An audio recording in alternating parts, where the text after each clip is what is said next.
വളരെ അത്ഭുതത്തോടു കൂടിയാണ് ഞാൻ ഇന്നലെ ഒരു വിദ്യാർത്ഥി സ്വന്തം അധ്യാപകനെതിരെ ഞാൻ നിങ്ങളെ കൊന്നു കളയുമെന്ന് ആക്രോശിക്കുന്ന ഒരു വീഡിയോ ഞാൻ കണ്ടു തീർത്തത്. പലരും കണ്ടു കാണും ആ വീഡിയോ. അത്രക്കും ആ വീഡിയോ വൈറലായിരുന്നു. പാലക്കാടുള്ള ഒരു സ്കൂളിൽ വെച്ചാണ് ഈ സംഭവം അരങ്ങേറുന്നത്. നമുക്ക് എന്തായാലും ആ വീഡിയോയുടെ ചില ഭാഗങ്ങളൊന്ന് കണ്ടു നോക്കാം. എന്നിട്ട് ചില കാര്യങ്ങൾ സംസാരിക്കേണ്ടതുണ്ട്.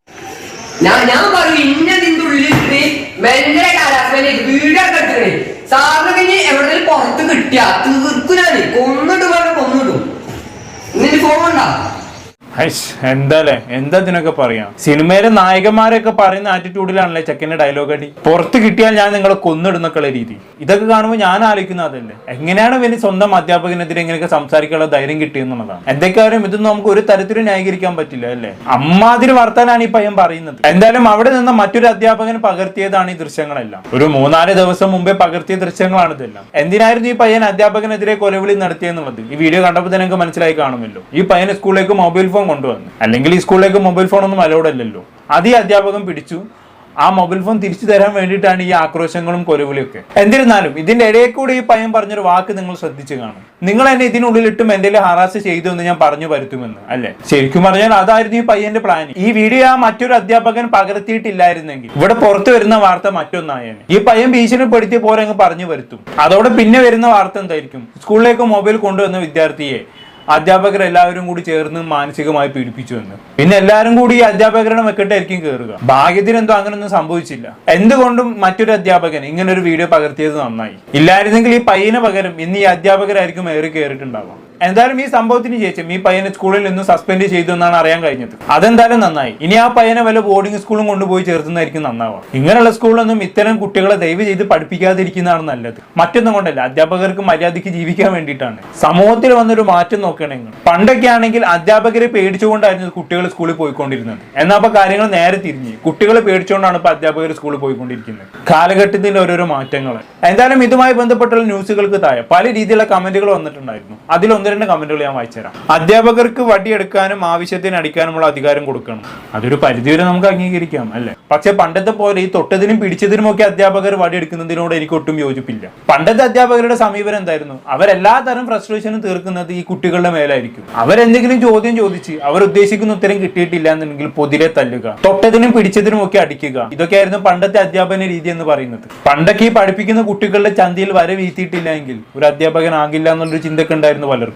അതൊന്നും ഒരു തരത്തിലും നമുക്ക് അംഗീകരിച്ചു കൊടുക്കാൻ പറ്റില്ല. ഇതെല്ലാം ഒരു പരിധിക്കപ്പുറം ആയതുകൊണ്ടാണല്ലോ പല മാതാപിതാക്കളും ഇതിനെതിരെ രംഗത്ത് വന്നതും സ്കൂളിൽ വന്ന് സംസാരിച്ചതും പോലീസ് സ്റ്റേഷനിൽ പോയി പരാതി കൊടുത്തതും ഒക്കെ. അതിനുശേഷമാണ് അധ്യാപകർ വടിയെടുക്കരുത് എന്ന നിയമം പ്രാബല്യത്തിൽ വരുന്നത്. അതിനൊരു പരിധി വരെ അനാവശ്യമായി കുട്ടികളെ തല്ലുന്ന അധ്യാപകരും കാരണക്കാരാണെന്നുള്ളതാണ്. പക്ഷെ അതിനുശേഷം ഇങ്ങനെ ഒരു നിയമം പ്രാബല്യത്തിൽ വന്നപ്പോൾ ഇവിടെ സംഭവിച്ചുകൊണ്ടിരിക്കുന്ന എന്താണ്? ഈ നിയമത്തെ കുട്ടികൾ നല്ല രീതിയിൽ മിസ്യൂസ് ചെയ്യാൻ തുടങ്ങി എന്നുള്ളതാണ്. പിന്നീട് സംഭവിക്കുന്ന എന്താണ്? എന്തെങ്കിലും ഒരു കാര്യത്തിൽ അധ്യാപകർ ചീത്ത പറയുകയോ ചെറുതായിട്ടൊന്ന് തല്ലുകയോ ചെയ്യുന്ന സമയത്ത് കുട്ടികൾ നേരെ മാതാപിതാക്കളെടുത്ത് പോയി മറ്റൊരു രീതിയിൽ കാര്യങ്ങൾ അവതരിപ്പിക്കും. ഇത് കേൾക്കുന്ന മാതാപിതാക്കൾ എന്താക്കും?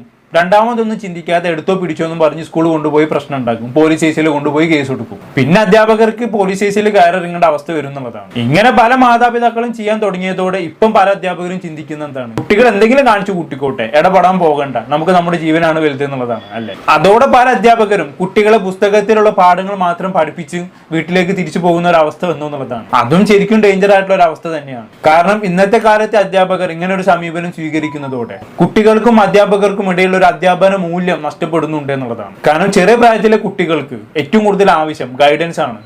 തെറ്റുകൾ ചെയ്യുമ്പോൾ തിരുത്താനും ഉപദേശിക്കാനും ഒരാൾ വേണം അവർക്ക് അല്ലെ. അതിന് മാതാപിതാക്കൾ കഴിഞ്ഞാൽ ഏറ്റവും വലിയ സ്ഥാനം അധ്യാപകർക്കാണുള്ളത്. പക്ഷെ മാതാപിതാക്കളുടെയും കുട്ടികളുടെയും ഇത്തരത്തിലുള്ള സമീപനം കാരണം കുട്ടികളോട് അധ്യാപകർക്ക് ഒന്നും പറയാൻ പറ്റാത്ത അവസ്ഥയായി മാറി എന്നുള്ളതാണ്. അവിടെ മാതാപിതാക്കളും അവരുടെ അപ്രോച്ചിൽ ഒരു പരിധിവരെ മാറ്റം വരുത്തേണ്ടത് അത്യാവശ്യമാണ്. ഇനി പറയാനുള്ളത് മാതാപിതാക്കളോടാണ്. അതായത് നിങ്ങളുടെ കുട്ടി ഒരു അധ്യാപകനെ കുറിച്ച് സ്കൂളിൽ നിന്നും എന്തെങ്കിലും പരാതി വന്ന് പറയുമ്പോഴേക്കും വാളെടുത്ത് അയാൾക്കെതിരെ ചാടി ഇറങ്ങുന്നതിന് മുമ്പ് സംഭവത്തിന് ജെന്യൂനിറ്റി ഒന്ന് പരിശോധിക്കുക. നിങ്ങളുടെ കുട്ടി വന്ന് പറയുന്നത് ജെന്യൂൻ ആയിട്ട് തന്നെയാണെന്നൊന്ന് നോക്കുക. ജെന്യൂൻ ആണെന്ന് ഉറപ്പ് വരുത്തിയതിനു ശേഷം മാത്രം സ്കൂളിൽ പോയി സംസാരിക്കുക.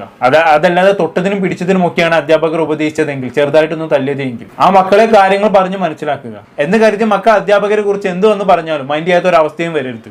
ചിലപ്പോൾ നിങ്ങളുടെ കുട്ടി വന്ന് പറയുന്നത് ജെന്യൂൻ ആയിട്ടുള്ള കാര്യമായിരിക്കും. കാരണം വിദ്യാലയങ്ങളിൽ വിദ്യാർത്ഥികൾ അധ്യാപകരാൽ മാനസികമായി പീഡനം ഏൽക്കേണ്ടി വന്ന എത്രയോ സംഭവങ്ങൾ നമ്മൾ മുമ്പ് ഡിസ്കസ് ചെയ്തിട്ടുണ്ടല്ലേ. ഒരു കുട്ടി ഇത് കാരണം ആത്മഹത്യ ചെയ്തൊരു ന്യൂസ് നമ്മൾ കുറച്ച് ദിവസങ്ങൾക്ക് മുമ്പ് ഡിസ്കസ് ചെയ്തതേ ഉള്ളൂ. അതുകൊണ്ട് തന്നെ നിങ്ങളുടെ കുട്ടി ചിലപ്പം പറയുന്നത് ജെനുവിൻ ആയിട്ടുള്ള കാര്യം തന്നെയാകും. അപ്പൊ എനിക്ക് പറയാനുള്ളത് ജെനുവിനിറ്റി ഉറപ്പ് വരുത്തിയതിനു ശേഷം മാത്രം ഇത്തരം കാര്യങ്ങളിൽ മാതാപിതാക്കൾ പ്രതികരിക്കണം എന്നുള്ളതാണ്. എന്നിരുന്നാലും ഈ സംഭവം സോഷ്യൽ മീഡിയയിൽ വൈറലായതോടെ ഈ പയ്യൻ തന്നെ അധ്യാപകർക്കെതിരെ മാപ്പ് പറയാനും തയ്യാറായി കേട്ടോ. നമുക്ക് എന്തായാലും ആ ന്യൂസ് ഒന്ന് കണ്ടു നോക്കാം. ആശ്വാസകരമായിട്ടുള്ള വാർത്ത വരുന്നത് ആ കുട്ടിക്ക് ഒരു മാനസാന്തരം ഉണ്ടായിരിക്കുന്നു. താൻ മാപ്പ് പറയാൻ തയ്യാറാണെന്ന് പറഞ്ഞ എല്ലാ കാര്യങ്ങളും പിൻവലിച്ചുകൊണ്ട് മാപ്പ് പറയാൻ തയ്യാറാണെന്ന് ആ കുട്ടി പോലീസിന്റെ സാന്നിധ്യത്തിൽ അറിയിക്കുകയാണ്. അതിപ്പോൾ ഇന്നലെ രാത്രി വൈകി പോലീസ് സ്റ്റേഷനിലേക്ക് ഈ കുട്ടിയെയും രക്ഷിതാവിനെയും വിളിച്ചു വരുത്തിയിരുന്നു. അവിടെ വെച്ചാണ് ഈ കുട്ടി ഈ കാര്യം പറഞ്ഞത്. തന്റെ ഫോൺ പിടിച്ചു വെച്ചതിന് പിന്നാലെ തന്നെ വഴക്ക് പറഞ്ഞു. അപ്പോൾ എനിക്ക് വിഷമമുണ്ടായി. ആ വിഷമത്തിൽ നിന്നാണ് അധ്യാപകരോട് ഇങ്ങനെയൊക്കെ പറഞ്ഞത് എന്നുള്ളതാണ് കുട്ടി പോലീസിനോട് പറഞ്ഞിട്ടുള്ള കാര്യം.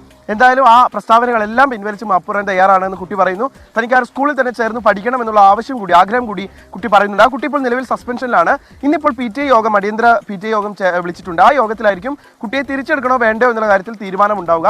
എന്തായാലും തനിക്ക് തെറ്റുപറ്റി താൻ മാപ്പ് പറയാൻ തയ്യാറാണെന്ന് ആ കുട്ടി ഇതിനോടകം സമ്മതിക്കുന്നു. അതാണ് ഒരു ആശ്വാസകരമായിട്ടുള്ള കാര്യം. തൃത്താല പോലീസ് സ്റ്റേഷൻ പരിധിയിലെ ഒരു സ്കൂളിലാണ് ഈ സംഭവം നടന്നത്. ഒരു ദൗർഭാഗ്യകരമായിട്ടുള്ള സംഭവം തന്നെയാണ്. അക്കാര്യത്തിൽ യാതൊരു തരത്തിലുള്ള തർക്കവുമില്ല. അതെ, ഇനിയിപ്പോ എന്തായാലും ഇങ്ങനെയൊക്കെ ആയ സ്ഥിതിക്ക് ഈ സംഭവത്തിൽ മാപ്പ് പറയുന്നേ വേറെ ഈ കുട്ടിക്ക് നിവർത്തിയില്ലല്ലോ. മാപ്പ് പറഞ്ഞല്ലോ, അതെന്തായാലും നന്നായി. പക്ഷെ ഇനി ആ സ്കൂളിൽ അവനെ തുടർന്ന് പഠിപ്പിക്കണമോ വേണ്ടയോ എന്നുള്ളത് രണ്ടാമതൊന്ന് ചിന്തിക്കേണ്ട ഒരു കാര്യം തന്നെയാണ്. മാപ്പ് പറഞ്ഞെങ്കിൽ കൂടിയും ആ ലെവലിലായിരുന്നല്ലോ അവന്റെ പ്രവൃത്തികളും മറ്റും. എന്തായാലും ഇപ്പൊ വന്ന് നിരന്തരമായി നമ്മൾ ഇത്തരം ന്യൂസുകൾ തന്നെയാണ് കേട്ടുകൊണ്ടിരിക്കുന്നത് അല്ലേ. 2 ദിവസം മുന്നേ സ്വന്തം ഉമ്മയെ വെട്ടിക്കൊലപ്പെടുത്തിയ ഒരു മകന്റെ ന്യൂസ് നമ്മൾ ഡിസ്കസ് ചെയ്തിട്ടുണ്ടായിരുന്നു. അതിന് പിന്നാലെയാണ് ഇപ്പൊ ഇങ്ങനെ ഒരു ന്യൂസും. ഇതിനൊക്കെയുള്ള പ്രധാന കാരണം കുട്ടികൾ അമിതമായി ലഹരി ഉപയോഗിക്കുന്നത് കൊണ്ടാണെന്നും അഭിപ്രായപ്പെടുന്നവരുണ്ട്. അത്തരം അഭിപ്രായങ്ങളെ നമുക്ക് തള്ളിക്കളയാനാവില്ല അല്ലേ. എന്നിരുന്നാലും ഈ സ്കൂളിലെ ലഹരി മാഫിയുടെ പ്രവർത്തനങ്ങളുമായി ബന്ധപ്പെട്ട് ഒരു പോലീസുകാരന്റെ ക്ലാസ് ഞാൻ ഇന്നലെ ശ്രദ്ധിക്കുകയുണ്ടായി. നമ്മൾ എന്തായാലും അതും കൂടി കണ്ട ശേഷം നമുക്ക് വീഡിയോ അവസാനിപ്പിക്കാം.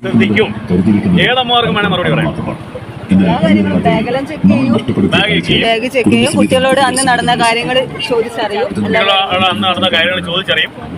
പിന്നെ പറ, അവര് പറഞ്ഞു തരും. പിന്നെ അത് മാത്രം പോരാ. ഇവനെ നോക്കിയേ, ഇവനെ ഇപ്പൊ നോക്കിയിട്ട് എന്ത് ഭാവമാണ് അവന്റെ മുഖത്തുള്ളത്? കള്ളലക്ഷണമുണ്ട്.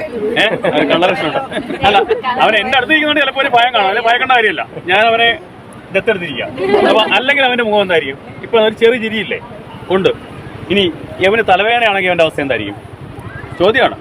ഞാൻ എന്തുകൊണ്ടാണ് പറഞ്ഞുകൊണ്ടാലും പിന്നെ പറയാം. ഇവന് തലവേദന എടുക്കുകയാണെങ്കിൽ അവന്റെ കണ്ണ് നോക്കി ആ വേദന അറിയാൻ പറ്റും അല്ലേ. അതുപോലെ നമ്മുടെ പെൺമക്കളുടെ കാര്യം മുഖത്ത് നോക്കി കഴിഞ്ഞാൽ അവർക്ക് സന്തോഷമാണോ, വിഷമമാണോ, സങ്കടമാണോ, അവരാരെങ്കിലും ഭീഷണിപ്പെടുത്തിയിട്ടുണ്ടോ എന്നൊക്കെ അറിയാൻ പറ്റും. അതുകൊണ്ട് ഞാൻ പറയുന്നത്, നിങ്ങൾ ആദ്യം ഇതൊക്കെ നോക്കുന്നതിന് മുമ്പ് അവരുടെ മുഖത്തേക്ക് നോക്കണം. സ്കൂളിൽ പോയിട്ട് വരുമ്പോൾ അല്ലെങ്കിൽ കോളേജിൽ പോയിട്ട് വരുമ്പോൾ മുഖത്തേട്ട് നോക്കുമ്പോൾ അറിയാൻ പറ്റും അവർക്ക് സന്തോഷമാണോ, വിഷമമാണോ, ദുഃഖമുണ്ടോ എന്നൊക്കെ അറിയാൻ പറ്റും. എന്നിട്ട് എന്ത് ചെയ്യണം? ഒന്നാമത്തത്, അവർക്ക് വിഷമം ഉണ്ടെങ്കിൽ അവരുടെ ചോദിക്കണം എന്താണ് അവരുടെ വിഷമത്തിന് കാരണം എന്ന് ചോദിക്കണം. അത് മനസ്സിലാക്കണം. രണ്ടാമത്, അപ്പോൾ ഇത്രയും കാര്യങ്ങൾ സംസാരിച്ച് അവരുടെ മുഖത്ത് നോക്കി 2 മിനിറ്റ് സംസാരിച്ച് കഴിയുമ്പോൾ അവരുടെ മുഖഭാവം നമുക്കറിയാൻ പറ്റും, അവരുടെ മനസ്സിലിരിപ്പ് നമുക്കറിയാൻ പറ്റും. എന്തുകൊണ്ടാണ് അങ്ങനെ ചോദിച്ചതിന് കാരണം മനസ്സിലായോ? അതായത് കഴിഞ്ഞ ദിവസം പത്രം വായിക്കത്തില്ലല്ലോ, നല്ല ശീലമില്ലല്ലോ. അതുകൊണ്ടാണ് ഞാൻ പറയുന്നത്. കഴിഞ്ഞ ദിവസം 4ാം ക്ലാസ്സുകാരിയായ ഒരു കുട്ടിയുടെ ബാഗ് അമ്മ പരിശോധിച്ചപ്പോൾ 2500 വിലയിരുന്ന ഇലക്ട്രോണിക് സിഗരറ്റ് ആ ബാഗിൽ നിന്ന് കിട്ടി. ആ 4ാം ക്ലാസ്സുകാരിയായ 9കാരിക്ക് എവിടെ നിന്നാണ് ഇലക്ട്രോണിക് സിഗരറ്റ് കിട്ടിയത് നമ്മൾ ചിന്തിക്കണ്ടേ? എവിടുന്ന് കിട്ടി? 8ാം ക്ലാസ്സുകാരിയായ ബാഗ് പരിശോധിച്ചപ്പോൾ MDMA. എന്താണ് MDMA അറിയോ? മാരകമായ മയക്കുമരുന്നായിട്ടുള്ള MDMA ആണ് 8ാം ക്ലാസ്സുകാരിയായ ബാഗ് പരിശോധിച്ചപ്പോൾ കിട്ടിയത്. ആ കുട്ടി ആത്മഹത്യ ചെയ്തു. കാരണം എന്താണെന്ന് അറിയണ്ടേ? 8ാം ക്ലാസ്സുകാരി ആത്മഹത്യ ചെയ്യുന്ന കാരണം എന്തായി? ആ കുട്ടിയെ ഈ MDMA ചെറുതായിട്ട് കൊടുത്തിട്ട്, ക്രീം ബിസ്ക്കറ്റിനകത്ത് MDMA കൊടുത്തിട്ട് ആ കുട്ടിയുടെ നഗ്നമായ ഫോട്ടോ എടുത്തു. ആ ഫോട്ടോ കാണിച്ചുകൊണ്ട് ആ കുട്ടിയെ ഭീഷണിപ്പെടുത്തി ഈ MDMAയുടെ കാരിയറാക്കി മാറ്റി, എന്നുവെച്ചാൽ വിൽപ്പനക്കാരിയാക്കി മാറ്റി. 13ാമത്തെ ദിവസം ആ കുട്ടി ആത്മഹത്യ ചെയ്തു. അപ്പോൾ ഇതൊക്കെ പത്രത്തിൽ വരുന്ന വാർത്തകളാണ്, ഞങ്ങൾ കേസെടുക്കുന്നതാണ്. അപ്പോൾ നിങ്ങൾ ദയവായി എന്ത് ചെയ്യണം? നമ്മുടെ മക്കളുമാരെ കെയർഫുൾ ആക്കാൻ വേണ്ടി നോക്കുക. സ്കൂളിൽ പോകുമ്പോഴും വരുമ്പോഴും നമ്മുടെ മക്കളുമാരെ വളരെ കെയർഫുൾ ആകണം. അവരുടെ കാര്യങ്ങൾ സംസാരിക്കണം. ഒരു ഫ്രണ്ട്ലി ആറ്റിറ്റ്യൂഡ്, അതായത് മക്കളുമാരും അമ്മയും തമ്മിൽ ഒരു ഫ്രണ്ട്ലി ആറ്റിറ്റ്യൂഡ് വളർത്തിയെടുക്കണം. സംസാരിക്കണം, അവരുമായിട്ട് സംസാരിച്ചുകൊണ്ടേയിരിക്കണം. ഓക്കെ, വളരെ വാലിഡ് ആയിട്ടുള്ള പോയിന്റാണ് അദ്ദേഹം പറയുന്നത് അല്ലേ. എന്തുകൊണ്ടും ഇന്നത്തെ തലമുറക്ക് ആവശ്യമായിട്ടുള്ള ഒരു ഉപദേശം തന്നെയാണ് അദ്ദേഹം നൽകുന്നത്. എന്തായാലും പ്രത്യേകിച്ച് എനിക്ക് ഇവിടെ ഒന്നും പറയാനില്ല. എന്താണെന്ന് കേട്ട് നിങ്ങൾക്ക് തോന്നുന്നത് കമന്റ് ബോക്സിലൊക്കെ പുറത്തൊരു ടോപ്പിക്കുമായി വീണ്ടും കാണാം.